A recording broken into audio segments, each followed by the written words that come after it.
State Anthony Blinken is in Costa Rica today in an effort to slow down the Biden administration's migration crisis at our southern border. Many are pointing out that Vice President Kamala Harris, who is supposed to be in charge of the border, was absent from this trip. This is becoming a theme in Harris's border leadership, or lack thereof.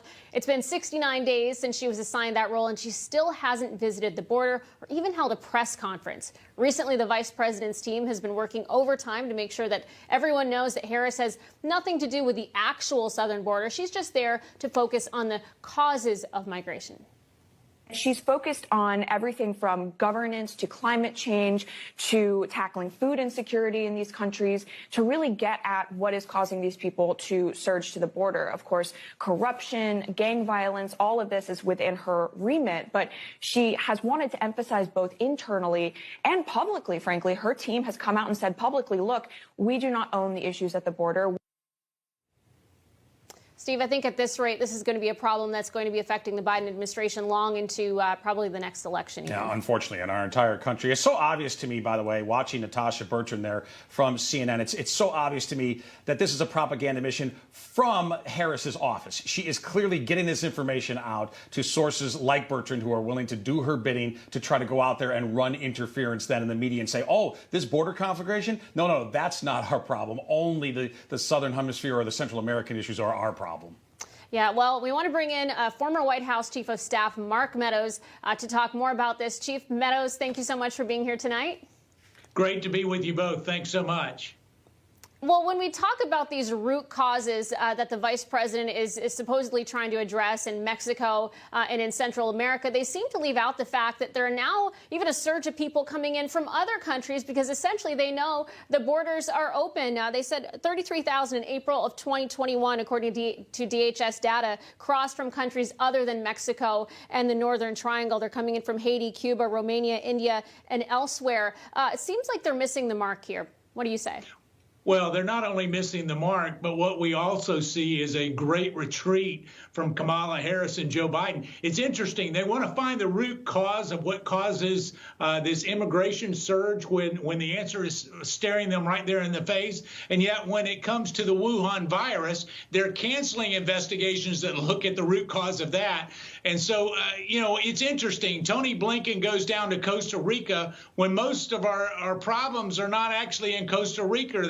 They're in Guatemala, El Salvador, Honduras, and Mexico. And yet we have found that Kamala Harris is running away from this job before she's actually made one single decisive move on behalf of the administration. She's running away. She's already got 2 new job offers from Joe Biden, and yet she's yet to do a single thing on her first job as border czar.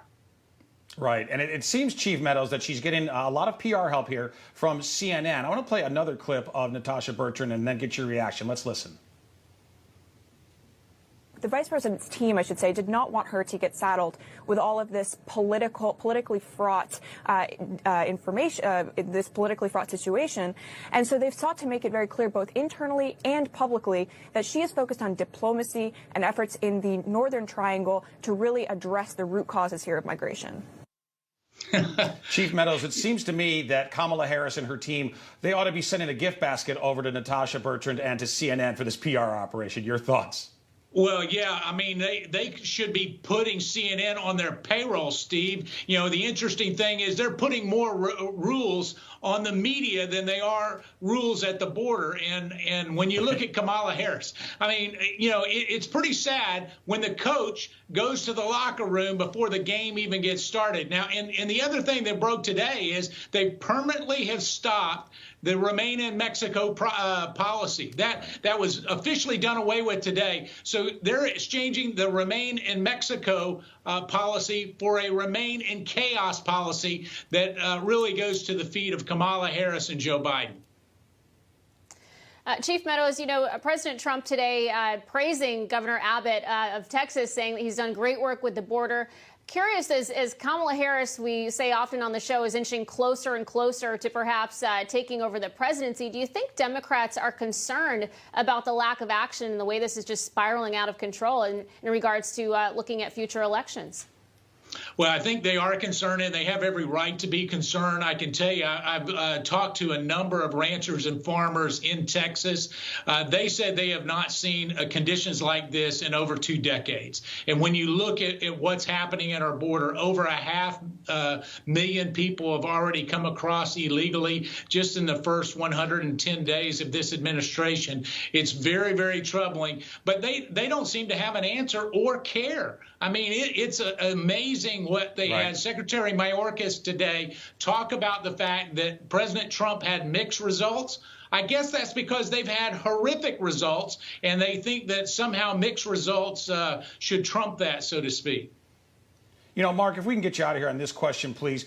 President Trump in 2020 did amazingly well in the Rio Grande Valley in voting. He got far better returns than he had gotten there in 2016, actually by amazing factors. Do you credit at least some of that to his toughness on the border for the people there who live in a most acute way with the realities of porous borders?